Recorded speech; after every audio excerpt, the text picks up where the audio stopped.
Inilah Gorissa dan TV, membaca Indonesia dengan 3 metode. Metode pemikiran kritis, metode pemikiran analitis, dan Selamat sore kepada pemirsa Gorissa dan TV di seluruh Indonesia. Gorissa dan TV membaca Indonesia dengan 3 metode pemikiran. Metode pemikiran kritis, metode pemikiran analitis, dan metode pemikiran reflektif. Pemirsa Gorissa dan TV yang kami cintai, pada kesempatan ini kami memperkenalkan seorang filsuf yang hidup pada zaman Yunani kuno. Nah, beliau namanya adalah Heraklitus ya. Heraklitus ini hidup pada tahun 540 sampai dengan 480 sebelum Masehi. Jadi Heraklitus lahir tahun 540, kemudian meninggal pada tahun 480 sebelum Masehi. Heraklitus itu merupakan filsuf yang hidup pada zaman Yunani kuno dengan konsentrasi pada filsafat barat ya. Dan aliran pemikiran dari Heraklitus ini tidak termasuk kepada mazhab apapun atau tidak mempunyai aliran sama sekali ya. Kemudian minat utama dari Heraklitus itu adalah metafisika, epistemologi, etika, politik, dan kosmologi ya. Gagasan penting dari Heraklitus itu adalah tentang logos. Logos di mana dia mengatakan bahwa segala sesuatu mengalir seperti air ya. Atau nanti terkenal dengan pemikirannya tentang pantarehi, mengalir seperti air. Nah, Heraklitus diketahui menulis satu buku tetapi tidak pernah ditemukan ya, hilang. Kemudian sampai dengan saat ini ada sekitar 130 fragmen yang terdiri dari pepatah-pepatah pendek yang sering sekali tidak jelas ya, yang merujuk kepada pemikiran dari Heraklitus ya.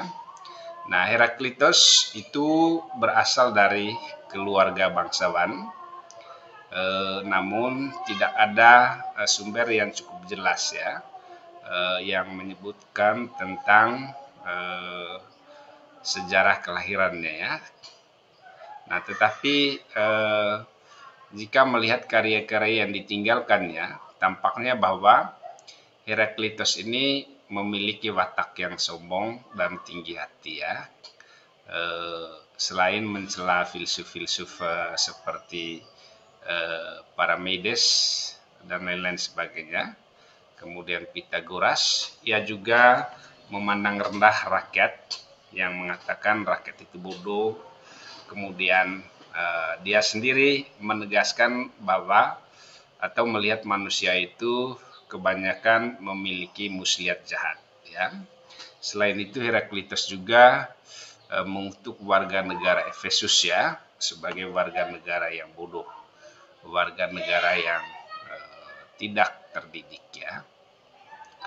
Nah, ada sesuatu yang sangat menarik dari pemikiran Heraklitus. Dia mengatakan bahwa segala sesuatu di alam semesta ini mengalami perubahan, dan perubahan-perubahan itu mengalir begitu saja.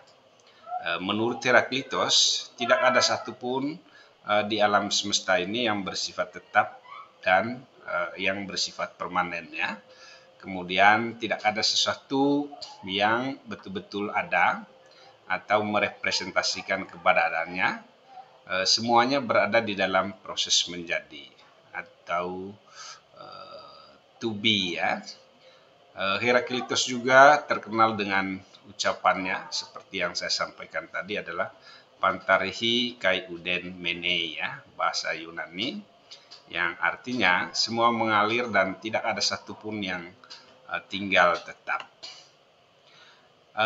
Pokok-pokok pikiran dari Heraklitus itu yang pertama, Seluruh kenyataan adalah seperti aliran sungai yang mengalir.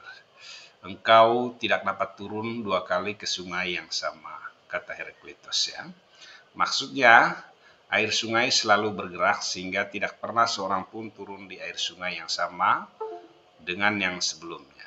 Kedua, ia menggambarkan seluruh kenyataan alam semesta dengan api. Maksudnya bahwa konsep masab Miletos yang menjadikan air atau udara sebagai prinsip dasar yang bagi segala sesuatu, menurut Herakleitos, api bukanlah zat yang dapat menerangkan perubahan-perubahan segala sesuatu, melainkan melambangkan gerak perubahan itu sendiri. Jadi api senantiasa mengubah apa saja yang dibakarnya menjadi abu dan asap, tetapi api tetaplah api yang sama. Karena itu, menurut Herakleitos, api cocok untuk melambangkan kesatuan dalam perubahan. Jadi ini penting ya, api cocok digambarkan sebagai kesatuan dalam perubahan. Nah, pendapat lain dari Herakleitos itu terkait dengan logos ya. Segala sesuatu yang terus berubah di alam semesta dapat berjalan dengan teratur karena adanya logos ya. Logos itu ya, kalau kita terjemahkan sekarang ini bisa disebut sebagai ilmu pengetahuan ya. Pandangan tentang logos di sini tidak boleh disamakan begitu saja dengan konsep logos pada mazhab Stoa ya. Logos adalah rasio yang menjadi hukum yang menguasai segala-galanya dan menggerakkan segala sesuatu termasuk manusia. Jadi manusia itu menurut Herakleitos itu digerakkan oleh logos. Aspek yang paling penting untuk menggerakkan kehidupan manusia adalah logos. Nah, logos juga dipahami sebagai sesuatu yang material, tetapi sekaligus melampaui materi yang biasa. Hal ini disebabkan pada masa itu belum ada filsuf yang mampu memisahkan antara rohani dan materi ya. Jadi belum banyak filsuf yang punya kemampuan untuk melihat segala sesuatunya itu dari aspek materi dan rohani ya. Menurut Herakleitos, tiap benda terdiri dari yang berlawanan. Meskipun demikian, di dalam perlawanan tetap terdapat kesatuan. Singkatnya, dapat dikatakan bahwa yang satu adalah banyak dan yang banyak adalah satu. Anaximenes juga memiliki pandangan seperti yang disampaikan oleh Herakleitos ya.